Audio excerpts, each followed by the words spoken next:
በሰሜኑ የኢትዮጵያ ክፍል በትግራይ ክልል በህወሓት አመራሮች መካከል የተከሰተው ክፍፍል የክልሉንና የአካባቢውን ነዋሪዎች ከፍተኛ ስጋት ላይ ጥሏል ተብሏል። ለሁለት ዓመት የዘለቀው የትግራይ ጦርነት በፕሪቶሪያው ግጭት የማስቆም ውል ካበቃ በኋላ በክልሉ ዘላቂ ሰላም ይሰፍናል የሚል ተስፋ አሳድሮ የነበረ ቢሆንም ነገር ግን በትግራይ ፖለቲከኞች መካከል በተጀመረው ሽኩቻ ዳግም በክልሉ ውጥረት ነግሷል። ስጋቱ እስከ መቼ ይቀጥላል? መፍትሄውስ ከወዴት ነው? የሚሉ የብዙዎች ጥያቄ ሆኗል። የህወሓት አመራሮች ሽኩቻ በህብረተሰቡ መካከል መከፋፈል እንዲፈጠር አድርጓል የሚል የክልሉ ነዋሪዎች ጥቂቶች አይደሉም። ጦርነት ቢቀሰቀስ ሸቀጥ ወደ ትግራይ ላይገባ ይችላል በሚል ስጋት የሸቀጣ ሸቀጦች ዋጋ መጨመሩ፣ እጥረትም መከሰቱ እየታየ ነው ተብሏል። በክልሉ የነዳጅ እጥረት ከፍተኛ ችግር ከመሆኑም በላይ ዋጋው በ200 እጥፍ መጨመሩ ታውቋል። ከአካባቢው እንደሚሰማው የነዳጅ እጥረት ሳይሆን ነዳጅ ክልሉ ላይ ጭራሽ እንደሌለም እየተነገረ ይገኛል። አንድ ጊዜ ሞቅ ሌላ ጊዜ ደግሞ ጋብ እያለ ለወራት በቀጠለው የህወሓት የውስጥ ክፍፍል ዜጎች ለጉዳት መዳረጋቸው ተሰምቷል። የትግራይ ፖለቲከኞች በጠረጴዛ ዙሪያ እንዲቀመጡና ችግራቸውን እንዲፈቱ የኢትዮጵያ መንግስት፣ የአፍሪካ ህብረት ብሎም ዓለም አቀፍ ማህበረሰብ ሊጫወቷቸው የሚችሏቸው ሚናዎች ምንድናቸው? የትግራይ ፖለቲከኞች ሽኩቻ እስከ መቼ የዜጎችን ሰላም እየነሳ ይቀጥል ይሆን? የሚሉ የብዙሃን ጥያቄ ሆነዋል። የአረና ትግራይ ለዲሞክራሲና ለሉዓላዊነት ፓርቲ ሊቀመንበር አቶ አምዶም ገብረስላሴ በአዲስ አበባ ታትሞ በወጣው ሪፖርተር ጋዜጣ ጋር ባደረጉት ቃለ ምልልስ በትግራይ ህወሓት የሌለበት የፖለቲካ ሁኔታ ሊፈጠር ይችላል ወይ የሚል ጥያቄ ቀርቦላቸዋል። አቶ አምዶም ሲመልሱ አሁን ትክክለኛ ጊዜው ነው፣ ወደዛ እየሄደን ይመስለኛል በማለት ማብራሪያቸውን ጀምረዋል። ለምሳሌ ክዳን ተጋሩ በመባል የመሰረት ነው እኛ የምንሳተፍበት የሶስት ፓርቲዎች ጥምረት በአጭር ጊዜ ሰፊ ተቀባይነት እያገኘ ነው። የፖለቲካ ሚዛኑን ከህወሓት ለመንጠቅ ሰፊ ስራ እየተሰራ ነው፣ በዚህም እየተሳካልን ነው ብለዋል።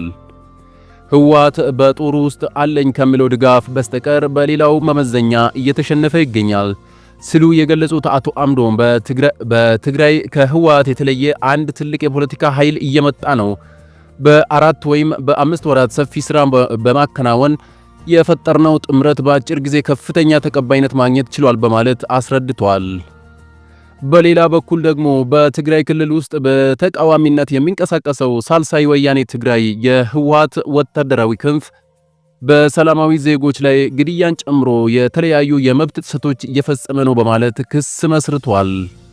ፓርቲው ሰሞኑን በአዲ ጉዱምና መሆኒ ከተፈጠሩ ሞትን ያስከተሉ ክስተቶች በተጨማሪ በሌሎች ተጋሩ ላይም በደሎች እየተፈጸሙ ነው፣ ለዚህም ተጠያቂዎች የህወሓት ፖለቲካዊና ወታደራዊ ክንፎች ናቸው ብሏል።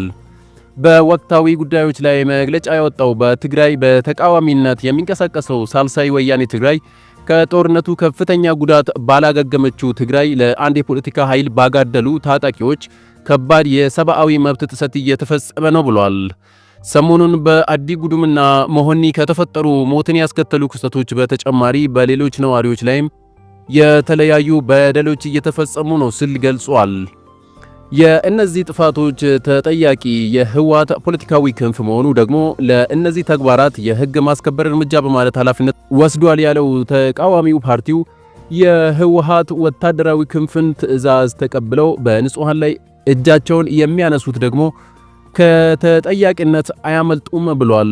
የሳልሳይ ወያኔ ትግራይ ሊቀመንበር አሉላ ኃይሉ እንደተናገሩት የህወሓት ወታደራዊ ክንፍ የአስተዳደር አካላትን ለነሱ ታማኝ በሆኑ የመቀየር ህገወጥ ተግባር እየፈጸመ ነው። ይህ ደግሞ በትግራይ ከፍተኛ አደጋ ፈጥሮ ይገኛል ብለዋል። ከዚህ በተጨማሪም ሳልሳይ ወያኔ ትግራይ በክልሉ ያለውን ፖለቲካዊ ቀውስ ለመፍታት ሁሉም ኃይሎች የሚያሳትፍ ብሔራዊ ጉባኤ ተጠርቶ መፍትሄዎች ማበጀት ይገባል በማለት እያንዳንዱ የትግራይ ሰራዊት አባል ራሳቸውን ህግ አስከባሪ ብለው ከሚጠሩ የህወሓት ወታደራዊ ክንፍ አዛዦች የሚሰጥ ንጹሃን ላይ ያነጣጠረ ጥቃት እንዳይቀበሉ ጥሪ አቅርበዋል።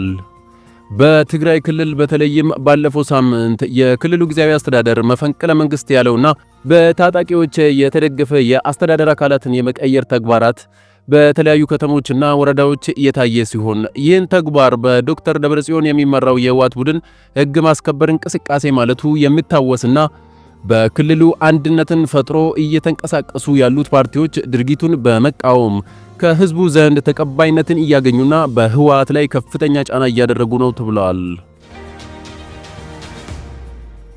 በሌላ መረጃችን በአዲስ አበባ ከተማ ከወንጀል ፈጻሚዎች ጋር በመመሳጠር አሳቻ ጊዜን ተገን አድርጎ ከሚጠብቁት ድርጅት ላይ ቤት ሰብሮ ከባድ የስርቆት ወንጀል የፈጸሙ አካላት ከነ ግብረ አበሮቻቸው በቁጥጥር ስር ማዋሉን የአዲስ አበባ ፖሊስ አስታውቋል። ተጠርጣሪዎቹ ወንጀሉን የፈጸሙት የካቲት 16 ቀን 2017 ዓ.ም በአራዳ ክፍለ ከተማ ወረዳ 1 ልዩ ቦታው ፒያሳ ጣይቱ ሆቴል ቅጥር ግቢ ከሚገኘው ቶም ቪዲዮግራፍና ፎቶግራፊ ማሰልጠኛ ተቋም በሌሊት ክፍለ ጊዜ ሲሆን ሁለቱ ተጠርጣሪዎች በፒያሳ ጣይቱ ሆቴል ቅጥር ግቢ ውስጥ በሚገኘው ቶም የቪዲዮግራፊና የፎቶግራፊ ማሰልጠኛ ውስጥ በጥበቃ ሰራተኝነት ተቀጥሮ ሲሰሩ ነበር ተብሏል። ተጠርጣሪዎቹ ከወንጀል ፈጻሚዎች ጋር በመመሳጠር የማሰልጠኛ ተቋምን ቤት ሰብሮ በመግባት ጠቅላላ ግምታቸው 2.6 ሚሊዮን ብር በላይ የሚያወጡ 29 የፎቶግራፍ ካሜራዎች፣ 3 ቪዲዮ ካሜራዎች፣ 2 ስፖት ላይቶች፣ 2 ማኑዋል ላይቶች፣ የካሜራ ባትሪዎች፣ 10 የባትሪ ቻርጀሮች፣ 2 ኤልኢዲ ላይቶች፣ 4 የገመድ ማይኮች በመዝረፍና በተሽከርካሪ በመጫን የተወሰነውን እዚሁ አዲስ አበባ ውስጥ ከሚገኘው የአንደኛ ተጠርጣሪ ፎቶ ቤት የቀሩትን ደግሞ በደቡብ ኢትዮጵያ ክልል ወላይታ ዞን ወላይታ ሶዶ ከተማ ድረስ በመውሰድ በሌሎች ተጠርጣሪዎች የሥራ ቦታቸው የደበቁ ሲሆን በተጨማሪም አንድ ካሜራ ለሌላኛው ተጠርጣሪ እንዲሸጥ ቢያደርጉም ፖሊስ ባከናወነው ጠንካራ የምርመራና የክትትል ሥራ ተጠርጣሪዎቹን ከነ ኤግዚቢቱ በቁጥጥር ስር ሊያውል መቻሉን የአራዳ ክፍለ ከተማ ፖሊስ መምሪያ ገልጿል።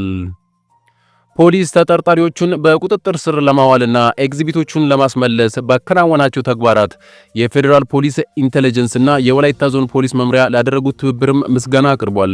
በተጨማሪም በህገወጥ መንገድ የሚደረጉ ግብይቶች በተለይም ዋጋው ቅናሽ ነው በሚል ምክንያት መረጃ የሌለውን ንብረት በአደራ ማስቀመጥም ሆነ መግዛት ከወንጀል ፈጻሚዎች ጋር በተባባሪነት ወይም በሌባ ተቀባይነት ሊያስጠይቅ ስለሚችል ጥንቃቄ ማድረግ እንደሚገባም የአዲስ አበባ ፖሊስ በማሳሰብ መልእክት አስተላልፈዋል። ክቡራትና ክቡራን ቤተሰቦች የአሁኑ መረጃችን ይህን ይመስል ነበር። አዳዲስና ወቅታዊ መረጃዎች እንዲደርሳችሁ ይህን ቻናል ከታች ሰብስክራይብ አድርጉ እያል በቀጣይ መረጃ እስክንገናኝ ድረስ ሰላም።